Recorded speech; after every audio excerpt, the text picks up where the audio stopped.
All right, we'll go ahead and have Coach, you can give an opening statement, and then we'll open up for Q&A. First of all, congrats to Stanford. I thought they played outstanding. They were playing great basketball coming in.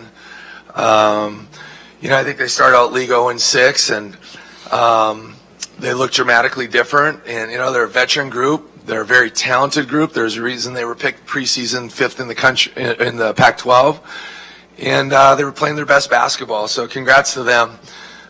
They've done a great job. It was a tough night for us. Obviously, these two guys, I think they have 22 of our 27 points in the first half.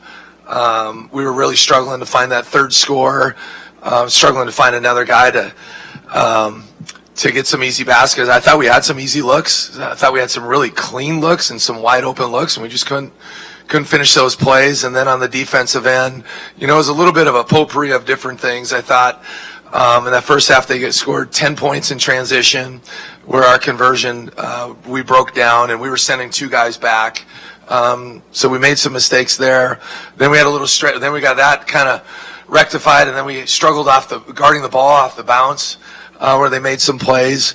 We did a good job. They were number one coming into tonight's game. They were number one in the country in 3-point field goal percentage since February 1st. We did a really good job taking those shots away, holding them 5 for 16 from the three. But at the end of the day, credit to them. They have 17 assists to 4 turnovers. We have 12 turnovers. And then we just gave up way too many points in the paint, giving up 38 points in the paint. But that's what good teams do. When you make mistakes, good teams make you pay, and credit to them for making them pay. Really proud of our team. I don't know if this is the time to say it, but, it's a great team to coach. I love every one of these guys. It's one of those teams where every time when you get up in the morning, you can't wait to go to the gym to be around them.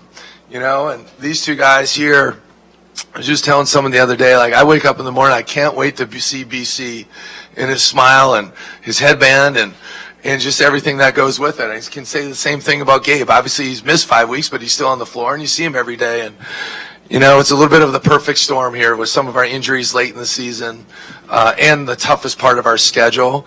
And it kind of all came together here, and I feel bad for him. We'll see what happens here in the next 3 or 4 days, but love coaching this group. It's a group that got so much better from a year ago, the returners. Obviously, we have a lot of room to grow, though, to get to where we want to go next year. So congrats to Stanford. With that, we'll open it up. Okay. If you have a question, go ahead and raise your hand, and we'll bring over the microphone. We'll start here in row 2 with Josh.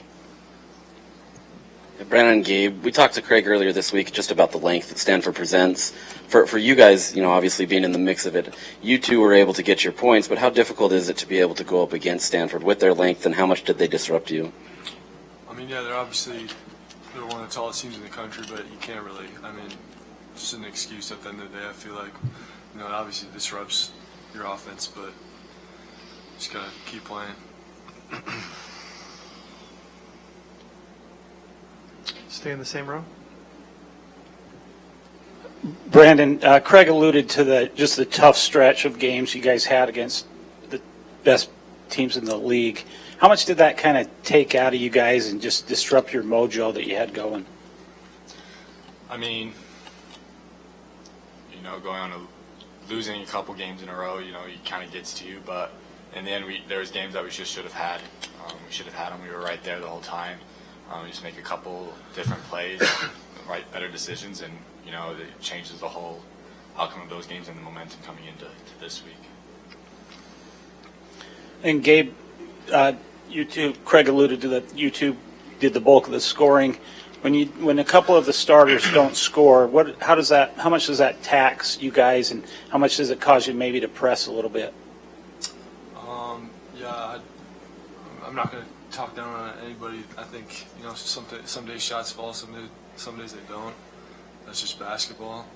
Today was one of those days for some people, me included. I feel like I didn't shoot that well. I got a couple to go early, but just got to be better.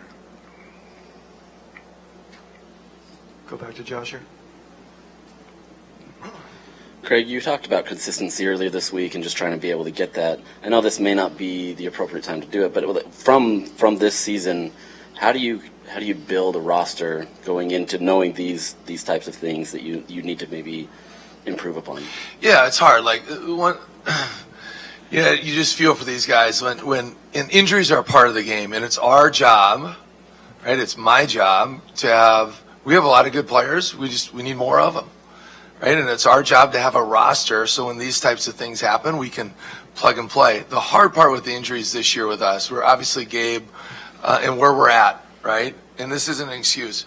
It's just when Gabe's happened and then when Raleigh's happened, it compounds everything. And we've had, Boston and Luca, those guys have been in and out, all year. So it's hard. In February and March, you're sharpening, you're sustaining, you're staying in a rhythm, you're sharpening, you're trying to peak right down the home stretch. And we've been doing kind of the opposite, where we're trying to juggle this, juggle that, who's going to be available, who's not. Marco didn't miss any games, but honestly, like going in tonight, he's in way worse shape than Gabe and Raleigh. So he's had one practice in 10 days. Those are not excuses, but it's reality with basketball. It's a game of rhythm and timing. And so now when you're changing all the different parts, you become a bit of a different team. And so that's what makes it difficult. Defensively, we were elite until about the last 6 games or so.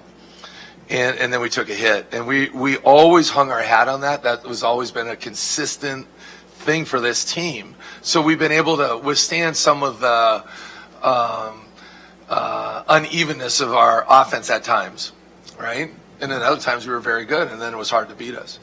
So it's definitely solidified some of the things that we felt like we need to recruit, as we go into the year, and we'll see what happens. I know it's probably a long shot but we'll see what happens here in the next few days. Hopefully I'd love to be able to keep coaching these guys and be around them on a day-to-day basis, but we got to keep getting better. We were in a position, I think we were 8-3 at one point, right, in league play, and we were right there, and you got to get it done. And I think BC said it right, and I love this accountability.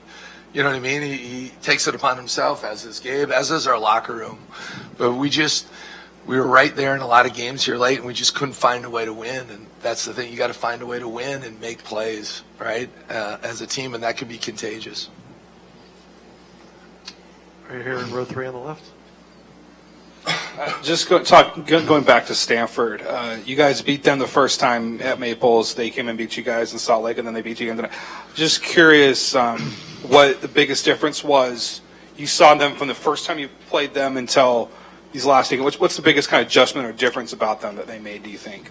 Well, when we played them on New Year's Eve, and at that time they were probably playing 11 different guys, and they really settled in. They really tightened their rotation. They changed up their scheme defensively, where they pretty much switched 1 through 5 on all ball screens, where they were not doing that in December. And then they started shooting. In December, they really struggled making shots until about the last 7 minutes of our game when we were up 16. And I think they reined in 6 or 7 in a row. And so, like I said, I think the 3-point shooting is a big thing. And they got veteran guys. That's why you got to give them credit. I'm not in that locker room, but they decided to come together and galvanize, and they just kept getting better and better. And so those were the changes from game 1 to 2, and they've stayed with that same philosophy, and then they've just gotten better as the season went on.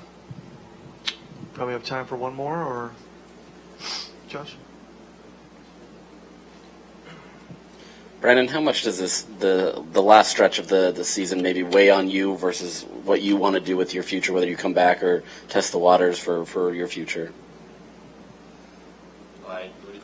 Just kind of how, knowing that obviously, losing 6 straight games, does that weigh on you in terms of maybe what your decision is, or do you kind of feel like that's kind of ancillary to what you're planning to do? Yeah, I don't think it really affects my decision either way. Whatever I decide is going to be what's just best for me in the end. Okay. Thank you very much, guys. Appreciate it. Thank you, guys. Utah Live.